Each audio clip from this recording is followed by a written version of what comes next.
नमस्कार दोस्तों, मेरा नाम है राज के वर्मा और आप देख रहे हैं आपका अपना भरोसेमंद डिजिटल प्लेटफॉर्म रिपोर्टर जी। दोस्तों, अगर आप सिर्फ बाहर से भारत के रियल एस्टेट मार्केट को देखेंगे तो आपको लगेगा कि सब कुछ शानदार चल रहा है।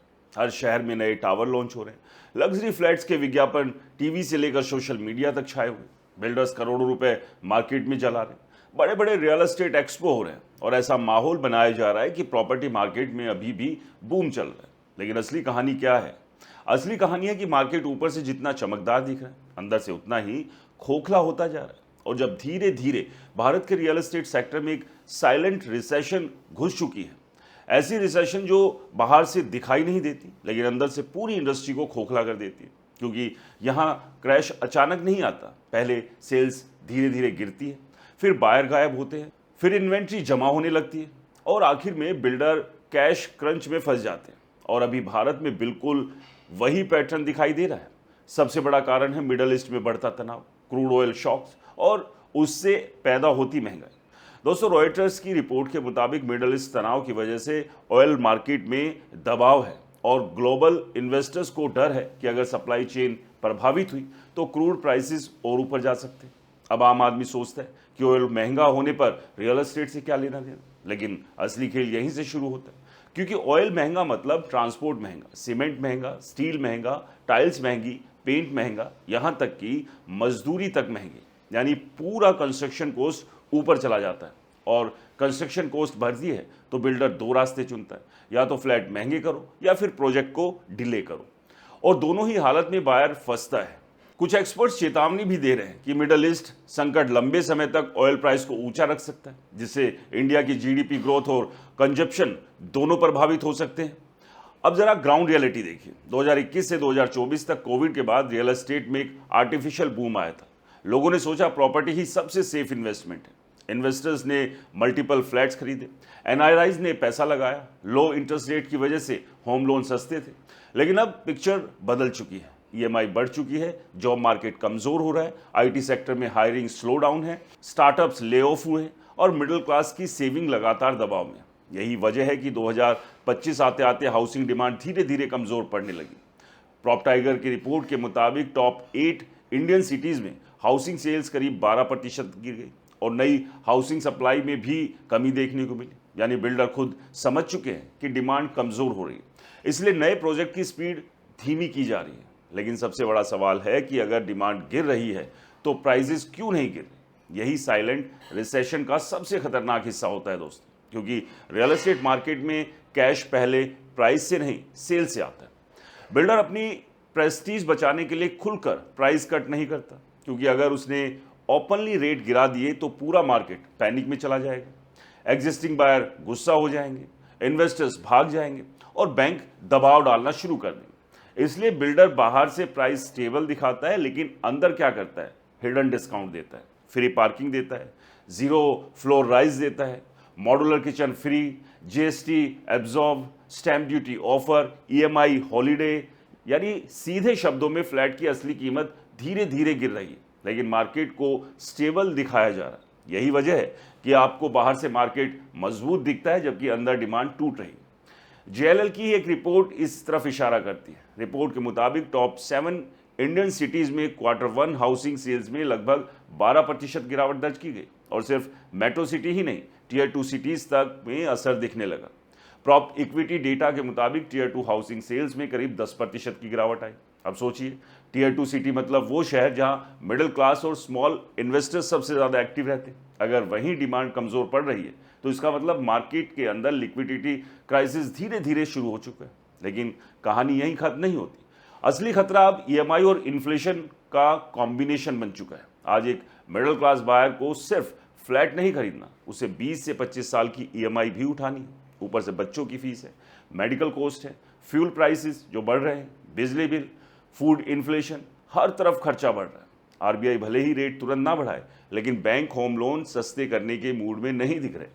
यानी बायर सब सोच समझकर पैसा लगा रहा है और यही वजह है कि मार्केट में सिर्फ लग्जरी बायर बचे दिखाई दे रहे हैं। रेडिट और कई इन्वेस्टर फोरम्स पर लगातार लोग चर्चा कर रहे हैं कि रियल एस्टेट डिमांड अब नैरो हो रही है, यानी सिर्फ अल्ट्रा रिच बायर खरीद रहे हैं जबकि मिडिल क्लास पीछे हट रहा है। और दोस्तों, इतिहास गवाह है, जब किसी भी देश के प्रॉपर्टी मार्केट में सिर्फ लग्जरी सेगमेंट चलता है और मिडिल क्लास पीछे हटता है, तब मार्केट धीरे धीरे बबल बनने लगता है। चीन में यही हुआ था, दुबई में यही हुआ था, 2008 में अमेरिका में भी यही हुआ था। शुरुआत में प्राइस स्टेबल दिख रहे थे, लेकिन अंदर ट्रांजैक्शन गिरने लगे और फिर इन्वेंट्री बढ़ी और आखिर में पूरा मार्केट क्रैश हो गया।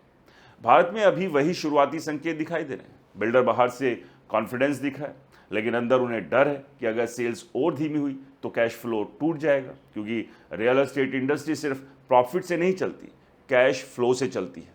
बिल्डर को हर महीने मजदूरी देनी है, बैंक का ब्याज देना है, लैंड पेमेंट करनी है, कॉन्ट्रैक्टर को पैसा देना है, और अगर फ्लैट बिकना धीमा हो जाए तो धीरे धीरे पूरी मशीन हिलने लगती है। यही वजह कि कई डेवलपर्स अब मार्केटिंग बजट बढ़ा रहे हैं, क्योंकि उन्हें बायर्स नहीं मिल रहे हैं। लेकिन सवाल यह है कि बायर आएगा कहां से? मिडिल क्लास तो पहले ही ईएमआई और महंगाई के नीचे दब चुका है, और अगर युद्ध लंबा चला, ऑयल प्राइसेस और बढ़े और इन्फ्लेशन और तेज हुआ, तो आने वाले महीनों में रियल एस्टेट मार्केट के अंदर एक ऐसा साइलेंट प्रेशर कुकर बनेगा जो बाहर से स्टेबल दिखेगा, लेकिन अंदर से लगातार क्रैक होता जाएगा। और यहीं से शुरू होगा अगला सबसे खतरनाक फेज, जहां बिल्डर्स के पास प्रोजेक्ट तो होंगे लेकिन कैश नहीं, इन्वेंट्री तो होगी लेकिन बायर्स नहीं, और उसी मोमेंट से शुरू होगा रियल एस्टेट मार्केट का असली डराने वाला चैप्टर।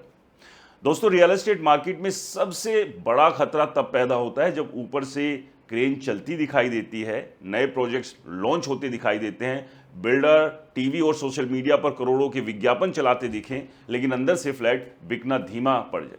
क्योंकि रियल एस्टेट की दुनिया में असली खेल प्राइस का नहीं, कैश फ्लो का होता है। और अभी भारत के कई शहरों में यही कैश फ्लो क्राइसिस धीरे धीरे जन्म ले रहा है। बिल्डर लगातार प्रोजेक्ट्स लॉन्च कर रहे हैं, लेकिन बायर्स की स्पीड कमजोर पड़ चुकी है। यानी मार्केट में सप्लाई बढ़ रही है, लेकिन डिमांड उतनी तेजी से नहीं बढ़ रही। और यही वो मोमेंट होता है जहां से इन्वेंट्री बॉम्ब बनना शुरू होता है, क्योंकि हर वो फ्लैट जो बिक नहीं रहा, वो बिल्डर के लिए एक फाइनेंशियल प्रेशर है। उसे उस प्रोजेक्ट पर बैंक इंटरेस्ट देना है, कॉन्ट्रैक्ट को पेमेंट देनी है, लेबर कॉस्ट उठानी है, मार्केटिंग बजट देना है, लैंड ओनर को पैसा देना है, और अगर सेल्स स्लो हो जाए तो धीरे धीरे पूरा फाइनेंशियल स्ट्रक्चर हिलने लगता है। दोस्तों, कई मार्केट एनालिस्ट और प्रॉपर्टी डिस्कशंस में दावा किया गया है कि देश के कई बड़े शहरों में अनसॉल्व इन्वेंट्री क्लियरेंस में 18 महीने से ज़्यादा का समय लग सकता है। यानी अगर आज नए प्रोजेक्ट्स बंद भी हो जाए, तब भी पुराने फ्लैट्स बेचने में 1.5 साल से ज़्यादा का समय लगेगा। अब जरा सोचिए, अगर इतने फ्लैट पहले से बिकने का इंतजार कर रहे हैं और ऊपर से नए लॉन्च लगातार हो रहे हैं, तो आने वाले महीनों में स्थिति कितनी खतरनाक हो सकती है, खासकर तब जब मिडिल क्लास बायर मार्केट से धीरे धीरे गायब हो रहा है। और यही सबसे बड़ा डर है, क्योंकि इंडिया का real estate market luxury buyer से नहीं, मिडिल क्लास से चलता है, और अगर वही पीछे हट गया तो पूरी इंडस्ट्री की नींव हिल जाती है। लेकिन इस साइलेंट क्राइसिस को और भी खतरनाक बना रही है युद्ध की वजह से बढ़ती महंगाई, क्रूड ऑयल का झटका और raw material cost explosion. Times of India की रिपोर्ट के मुताबिक मिडिल ईस्ट तनाव के बाद कंस्ट्रक्शन इंडस्ट्री में कई रॉ मटेरियल की कीमतों में 8 से 74% तक की बढ़ोतरी देखने को मिल सकती है। अब इसका मतलब क्या है? इसका मतलब है सीमेंट महंगा, स्टील महंगा, कॉपर महंगा, एल्यूमिनियम महंगा, ग्लास महंगा, वायरिंग महंगी, ट्रांसपोर्ट महंगा, डीजल महंगा। यानी बिल्डर की पूरी कंस्ट्रक्शन कॉस्ट ऊपर चली गई। और जब कंस्ट्रक्शन कॉस्ट ऊपर जाती है लेकिन सेल्स नीचे जाती है, तब पैदा होता है रियल एस्टेट का सबसे खतरनाक शब्द, कैश फ्लो क्राइसिस। क्योंकि बिल्डर के पास प्रॉफिट बाद में आता है, पहले उसे रोज कैश चाहिए होता है। यही वजह है कि कई डेवलपर्स अब बाहर से स्ट्रॉन्ग दिखने की कोशिश कर रहे हैं, लेकिन अंदर हिडन डिस्काउंटिंग शुरू हो चुकी है। कहीं नो ईएमआई टिल पोजीशन, कहीं जीरो स्टैम्प ड्यूटी, कहीं फ्री मॉड्यूलर किचन, कहीं 1090 पेमेंट प्लान, कहीं रेंटल गारंटी। यानी बिल्डर सीधे प्राइस नहीं गिरा रहा, लेकिन इनडायरेक्टली फ्लैट सस्ता करने की कोशिश कर रहा है, क्योंकि अगर उसने खुलकर रेट गिरा दिया तो पूरा मार्केट पैनिक में चला जाएगा, एग्जिस्टिंग बायर नाराज हो जाएंगे, इन्वेस्टर्स डर जाएंगे और बैंक प्रोजेक्ट फंडिंग पर सवाल उठाने लगेंगे। इसलिए मार्केट को स्टेबल दिखाया जा रहा है, लेकिन अंदर डैमेज बढ़ता जा रहा है। और सबसे ज़्यादा चोट किस सेगमेंट पर लग रही है? मिड रेंज हाउसिंग पर, क्योंकि लग्जरी बायर के पास अभी भी पैसा है, उनके लिए 3 करोड़ का फ्लैट इन्वेस्टमेंट है, लेकिन मिडिल क्लास बायर के लिए 70 लाख का फ्लैट जिंदगी भर की ईएमआई है दोस्तों। और अभी उसी मिडिल क्लास की कमर टूट चुकी है।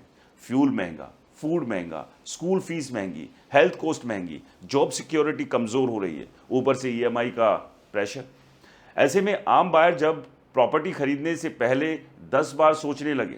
यही वजह है कि कई रिपोर्ट्स में कहा गया है कि मार्केट नॉर्मलाइज हो रहा है, लेकिन असल में नॉर्मलाइजेशन का मतलब डिमांड वीक होना भी होता है।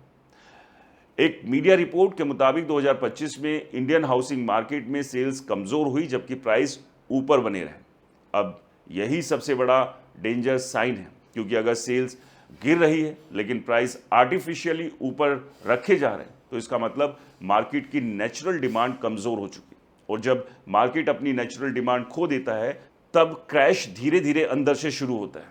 शुरुआत में किसी को पता नहीं चलता, बिल्डर मुस्कुराता रहता है, लॉन्च इवेंट होते रहते हैं, इन्फ्लुएंसर्स प्रॉपर्टी वीडियो बनाते रहते हैं, लेकिन अंदर इन्वेंट्री जमा होती रहती है। और फिर एक दिन अचानक प्रोजेक्ट रुकने लगता है, कंस्ट्रक्शन डिले शुरू हो जाता है, कॉन्ट्रैक्टर पेमेंट रुक जाती है, बैंक प्रेशर बढ़ता है, इन्वेस्टर एग्जिट शुरू हो जाता है, और फिर डिस्ट्रेस्ड सेल का दौर आता है, जहां बिल्डर को फ्लैट को से नीचे तक बेचने पड़ते हैं। दोस्तों, चाइना के एवरग्रेड क्राइसिस में भी यही हुआ था, 2008 अमेरिका में भी यही हुआ था।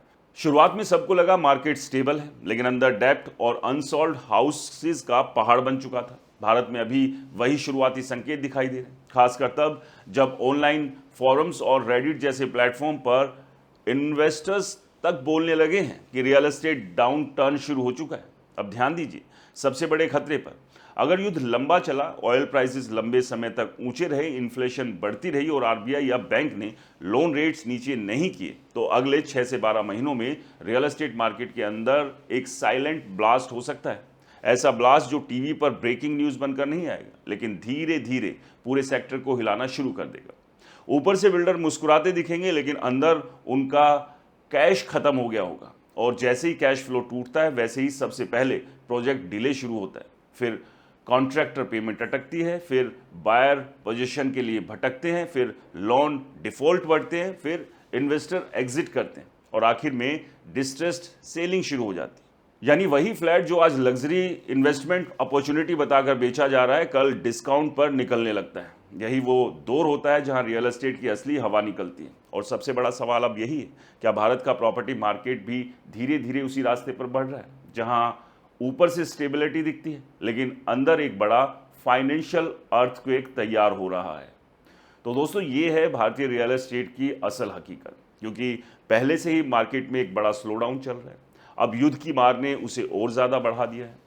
हर तरफ टेंशन है, कहने और दिखाने के लिए बोला जाता है कि नहीं, मार्केट अभी भी एकदम बूम पर बना हुआ है, लेकिन अंदर से किस दिल में झांक कर इनके पूछिए कि हालात क्या बने हुए हैं। क्योंकि जिस तरह से प्रॉपर्टी के दामों को इतना बढ़ा दिया गया, आम आदमी यानी आप और हम जैसे लोग पूरी तरह से वहाँ से बाहर हो गए, और पूरी तरह से बिल्डर्स का भी फोकस लग्जरी प्रोजेक्ट्स पर हो गया। और यही कारण है कि आने वाला समय एक बड़ी चेतावनी है भारतीय रियल एस्टेट के लिए। दोस्तों, आपको क्या लगता है 2026 रियल एस्टेट के लिए कैसा साल रहने वाला है? कमेंट्स कर ज़रूर बताएं। रियल एस्टेट से जुड़ा कोई आपका अनुभव है तो वो भी शेयर करें। हमारे चैनल को सब्सक्राइब और फॉलो करना बिल्कुल ना भूलें। वीडियो पसंद आए तो इसे लाइक करें, शेयर करें, क्योंकि आपके इस छोटे से सपोर्ट से हमें एक हौसला मिलता है। नमस्कार।